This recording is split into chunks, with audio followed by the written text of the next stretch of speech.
ప్రతి విమర్శలు చేసుకుంటూ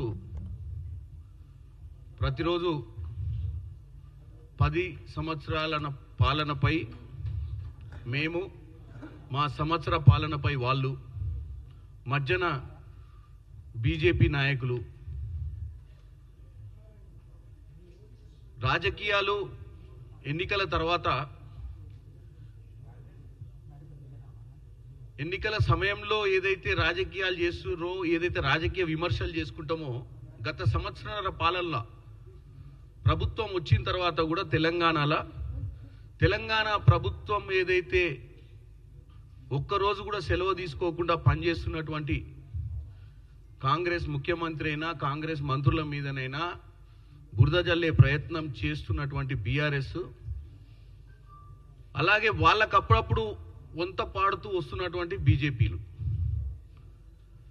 ఈరోజు నేను ఆ అంశాల మీదకి బోదలుచుకోలేదు.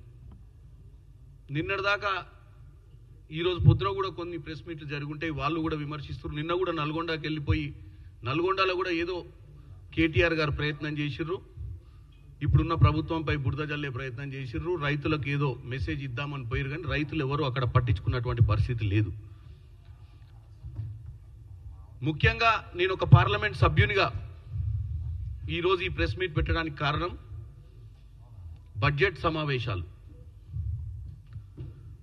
ఎల్లుండి 31వ తారీఖు నాడు పార్లమెంట్ సమావేశాలు స్టార్ట్ అవుతున్నాయి. ప్రెసిడెన్షియల్ అడ్రస్ ఉంటుంది 31కి. 1వ తారీఖు నాడు బడ్జెట్ ఏదైతే ప్రవేశపెట్టబోతుర్రో ముందే చర్చ చేసుకోవాలని ముందే మా తోటి మిత్రులు, మేము 8 మంది లోక్సభ ఎంపీలము కాంగ్రెస్ నుంచి తెలంగాణ ప్రజలు గెలిపించిర్రు, 8 మంది బీజేపీ ఎంపీలను కూడా తెలంగాణ వారు గెలిపించిర్రు. నేను ముఖ్యమైన నాయకులు, అందులో బండి సంజయ్ గారైనా, కిషన్ రెడ్డి గారైనా, లక్ష్మణ్ గారైనా ఈ మధ్యకాలంలో లాస్ట్ వారం రోజులలో వార్తలలో వాడిగా చర్చ జరిగింది, మీరు చూసిర్రు. కిషన్ రెడ్డి గారు బీఆర్ఎస్ వాళ్ళు హైదరాబాద్ కంపెనీలు దావోస్కి ఎందుకు పోవాలి అని వాళ్ళు మాట్లాడితే, ఒక జాతీయ నాయకుడుగా ఒక క్యాబినెట్ మినిస్టర్గా ఉన్నటువంటి కిషన్ రెడ్డి గారు వాళ్ళ స్క్రిప్ట్లో పడిపోయి, వాస్తవంగా వీళ్ళకేం సంబంధం లేదు జాతీయ రాజకీయాల గురించి, భారతదేశంలో వచ్చిన పెట్టుబడుల గురించి మాట్లాడాల్సినటువంటి క్యాబినెట్ మినిస్టర్లు వచ్చిన పెట్టుబడులను తెలంగాణ రాజకీయ దృష్టిలో పెట్టుకొని వచ్చిన పెట్టుబడుల గురించి గొప్పగా మాట్లాడకుండా తెలంగాణ కంపెనీల గురించి నెగిటివ్గా మాట్లాడే ప్రయత్నం చేశారు కిషన్ రెడ్డి గారు. ఇక బండి సంజయ్ గారు పోతే, బండి సంజయ్ గారికి తెలుసు, కిషన్ రెడ్డి గారికి తెలుసు, మేము ప్రతిసారి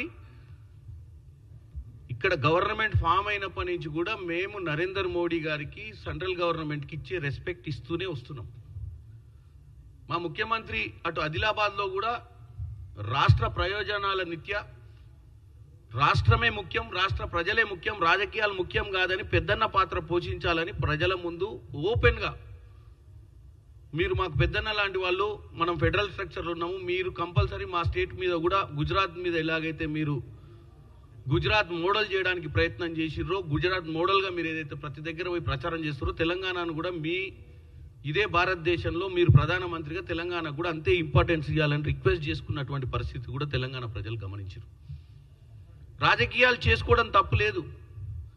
ఒక్కసారి నేను ఈరోజు తెలంగాణ ప్రజలకు ఒకటే చెప్తున్నాం, మనం తెచ్చుకున్న తెలంగాణ 10 ఏళ్ళు దాటినా మన కష్టాలు ఎందుకు నెరవేర్తలేవు. అధికారంలో ఉన్న బీజేపీ ఇది 3వసారి అధికారంలోకి వచ్చింది. గత 10 సంవత్సరాల నుంచి మనకు ప్రతి బడ్జెట్లో కూడా మనకు ఎంత న్యాయం జరిగిందో మీరు చూసిర్రు. ఈరోజు మీరు కేంద్రంలో కాంగ్రెస్కి బీజేపీకి సగంగా అటు 8 మంది వాళ్ళను 8 మంది మమ్మల్ని గెలిపించి ఈరోజు మీరు పార్లమెంటుకు పంపించింది దేనికోసము అనేది మాట్లాడుకుందాం. ఈరోజు మా మీద చాలా బాధ్యత ఉంది.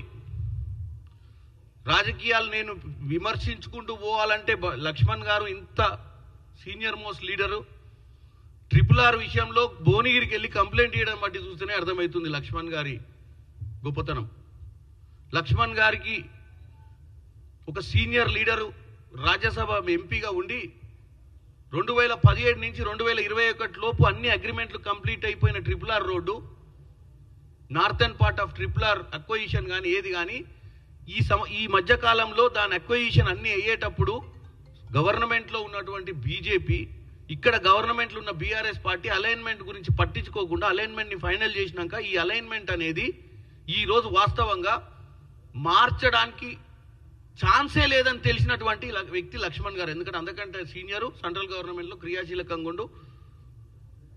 గడ్కరీ గారు నేషనల్ హైవేస్ మినిస్ట్రీలో ఉన్నారు. అది సాధ్యమా అసాధ్యమా అని తెలియకుండా కేవలం ప్రజలను రెచ్చగొట్టే ప్రయత్నం చేసుకుంటూ కాంగ్రెస్ పార్టీ అలైన్మెంట్ మీద చిత్తశుద్ధి లేదని చెప్పే ప్రయత్నం చేయడంలోనే వారికి అర్థమవుతుంది. సో ఇవన్నీ పక్కన పెడదాం. ఈరోజు ఇటు పద్మ అవార్డుల విషయంలో ఏదైతే బాధ్యతారహితంగా మాట్లాడినటువంటి బండి సంజయ్ గారైనా, RRR విషయంలో వాస్తవాలు అన్నీ తెలిసి బాధ్యతగా ఉన్నటువంటి లక్ష్మణ్ గారు ప్రజల తప్పుదో పట్టించి కాంగ్రెస్ని ఇరకాటంలో పెట్టే ప్రయత్నం చేసేదాన్నైనా, కిషన్ రెడ్డి గారు దావోస్కి హైదరాబాద్ కంపెనీలు పోయి గాఢ పోయి మాట్లాడుకోవడం ఎందుకు, ఈయన్నే బంజారాయిల్స్ రోడ్డు అవతలు వచ్చి మాట్లాడుకోవచ్చు కదా అని చెప్పేటువంటి సందర్భం వరకు ఇవన్నీ కూడా పక్కన పెట్టాల్సిన అవసరం వచ్చింది. ఈరోజు మీరు విమర్శించిర్రు, మేము అడుగుతున్నాము ప్రజల ముందు మీ అందరినీ. కానీ ఈరోజు మనము రేపు సాయంత్రమో ఎల్లుండో అందరం కూడా ఢిల్లీకి పోయే పరిస్థితి ఉంది, పార్లమెంట్ అటెండ్ అయ్యే పరిస్థితి ఉంది. ఈసారైనా మనం మన విభజన హామీల నుంచి మొదలు పెట్టుకుంటూ వద్దాం. గతంలో అంటే మీరు 8 మంది లేకుండే లోక్సభలో, మేము 8 ఉన్నాం, మీరు 8 ఉన్నారు. ఇద్దరికి సగం సగం బాధ్యత ఉంది. ఈరోజు తెలంగాణ ప్రజలు మన మీద పెట్టి పంపించారు పార్లమెంట్కి. ఈ బడ్జెట్లో మనం ఎంత తీసుకురాగలుగుతామో అనేది ఇంపార్టెంట్. పద్మ అవార్డుల లెక్క ఎందుకు ఇస్తాము, ఎందుకు ఇయ్యరు, మీరు అడిగిర్రా, మీరు అడగలేదా, ఆయనకి ఇస్తారా ఈయనకి ఇస్తారా కాదు. మనం ఎన్ని తీసుకొచ్చినాము, అది పద్మ అవార్డులైనా రేపు తెలంగాణకు రావాల్సిన నిధులైనా ఎన్ని తీసుకొచ్చినాం అనేదే లెక్కలకు వస్తుంది. నువ్వు అడగలేదు, నేను అడగలేదు, నువ్వు అడగలేదని కాదు. ముఖ్యమంత్రి రేవంత్ రెడ్డి గారు ఎన్ని దఫాలుగా ఢిల్లీకి పోయిన విషయాన్ని బీఆర్ఎస్ పార్టీ కేటీఆర్ గారిని అడిగితే చెప్తాడు, వ్యంగ్యంగా చెప్తాడు. ఆయన గొప్పగా చెప్పాడు అన్నిసార్లు ఢిల్లీకి పోయిండు అని. అన్నిసార్లు ఢిల్లీకి ఎందుకు పోయిండో బీజేపీ నాయకులకైతే గ్యారంటీ తెలుసు. ప్రతిసారి అక్కడ క్యాబినెట్ మినిస్టర్లను రేవంత్ రెడ్డి గారు కలిసి రాష్ట్ర పరిస్థితులను వివరించుకుంటూ, రాష్ట్రంలో ఏం కావాలి రాష్ట్రానికి,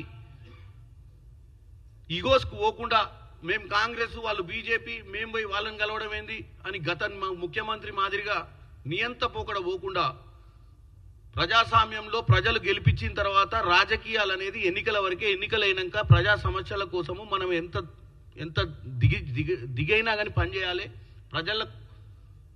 ప్రజలకు మనం అకౌంటబుల్ అని చెప్పి మా ముఖ్యమంత్రి రేవంత్ రెడ్డి గారు ఎన్నో వేదికల మీద ఈ విషయాన్ని తెలియజేసిర్రు. ఈరోజు 8 మంది బీజేపీ ఎంపీలకు 8 మంది కాంగ్రెస్ ఎంపీలు ఈరోజు రానున్న నెల అంటే ఇప్పుడు 12 రోజులు 13 రోజులు ఈ సమావేశాలు నడుస్తాయి. తర్వాత మళ్ళీ మార్చిలో మొదలై ఏప్రిల్ కల్లా మన బడ్జెట్ అనేది క్లారిటీ తోటి రాబోతుంది. కాబట్టి ఈ సమయంలో మనం మాట్లాడాల్సిన అవసరం ఉంది. మనం అందరం కలిసి కూర్చున్నా తప్పులేదు. మనం అందరం కూర్చొని స్టేట్ గవర్నమెంట్లో ఉన్నటువంటి ప్రిన్సిపల్ సెక్రటరీలను, ఇక్కడ ఉన్నటువంటి చీఫ్ సెక్రటరీ గారిని అందరినీ సంప్రదించి మనకి ఏం అవసరం మన రాష్ట్రానికి అనేది బీజేపీ వాళ్ళు కూడా ఈరోజు కలెక్టివ్గా కాంగ్రెస్ పార్టీ ఇక్కడ అధికారంలో ఉందనేది మర్చిపోయి మన రాష్ట్రానికి ఏం చేస్తే బాగుంటుందన్న ఒక ఆలోచనతో ఢిల్లీకి పోయి పనిచేయాల్సిన అవసరం ఉందని తెలియజేస్తున్నా. Palamuru Rangareddy lift irrigation